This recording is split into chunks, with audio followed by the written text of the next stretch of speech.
हम कौन हैं, हम कहाँ से आए हैं और हमारा अस्तित्व किसके अधीन है? ये प्रश्न सदियों से इंसान को सोचने पर मजबूर करते आए हैं। अलग अलग नाम, अलग अलग परंपराएं, लेकिन क्या हमने कभी सोचा कि हमारी मान्यताएं किसके समान है? आज हम धर्म के विभाजन को नहीं बल्कि उसकी समानताओं को समझेंगे। आज हम जानेंगे कि हिंदू और मुस्लिम समुदाय की जड़ें कितनी गहराई से आपस में जुड़ी हुई है। वीडियो शुरू करने से पहले आप चैनल को सब्सक्राइब करना ना भूलें। साथ ही साथ कमेंट्स में ये बताएं कि आप सनातनी हो या इस्लामी। पहला, एक ईश्वर की अवधारणा। क्या ईश्वर अलग अलग हो सकते हैं? हिंदू धर्म कहता है ब्रह्मा सत्यम जगत मिथ्या, यानी केवल ब्रह्मा परमात्मा ही सत्य है, बाकी सब माया है। इस्लाम में भी ला इलाहा इल्लल्लाह कहा गया है, जिसका अर्थ है ईश्वर एक है और इसके अलावा कोई दूसरा नहीं। दोनों धर्म यही सिखाते हैं कि जो चीजें हमें अलग दिखती है वे असल में एक ही स्रोत से आई है। बस हमारी समझ और भाषा अलग हो सकती है, लेकिन सत्य तो एक ही है। दूसरा, साकार और निराकार। हिंदू धर्म में ईश्वर की उपासना दो रूपों में होती है, साकार और निराकार।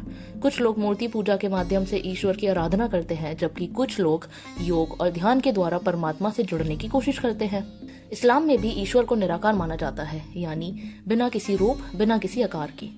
लेकिन एक बात ध्यान देने की है कि जब मुसलमान काबा की ओर मुंह करके नमाज पढ़ते हैं, तो क्या ये किसी प्रतीक की ओर झुकना नहीं है? यहाँ भी एक केंद्र बिंदु है जहाँ से ऊर्जा मिलती है। आखिर में हर कोई अपने तरीके से ईश्वर को महसूस करना चाहता है। तीसरा, कर्म और तकदीर। हिंदू धर्म में कर्म का सिद्धांत बहुत महत्वपूर्ण है। हिंदू धर्म में कहा गया है कि सिर्फ कर्म करने का अधिकार है, फल की चिंता करने का नहीं। इस्लाम में भी यही कहा गया है कि अल्लाह इंसान को उसके कर्मों के आधार पर आजमाता है, यानी हर इंसान को उसके कर्मों का हिसाब देना ही होगा। दोनों धर्म ये मानते हैं कि इंसान जो करेगा वही पाएगा। कर्म और नियति साथ साथ चलते हैं, लेकिन इंसान के कर्म ही उसकी तकदीर तय करते हैं। चौथा, आत्मा और पुनर्जन्म। हिंदू धर्म में पुनर्जन्म की धारणा है कि आत्मा अमर है पर शरीर बदलता रहता है। गीता में श्री कृष्ण कहते हैं, जैसे हम पुराने कपड़े छोड़कर नए कपड़े पहनते हैं, वैसे ही आत्मा एक शरीर छोड़कर दूसरा धारण करती है। इस्लाम में भी जीवन के बाद एक नई दुनिया की बात की गई है। कयामत के दिन इंसान को उसके कर्मों के आधार पर जन्नत या जहन्नुम मिलेगी। क्या ये पुनर्जन्म की एक और व्याख्या नहीं है? आत्मा अमर है, बस हर धर्म उसे अपने तरीके से समझाता है।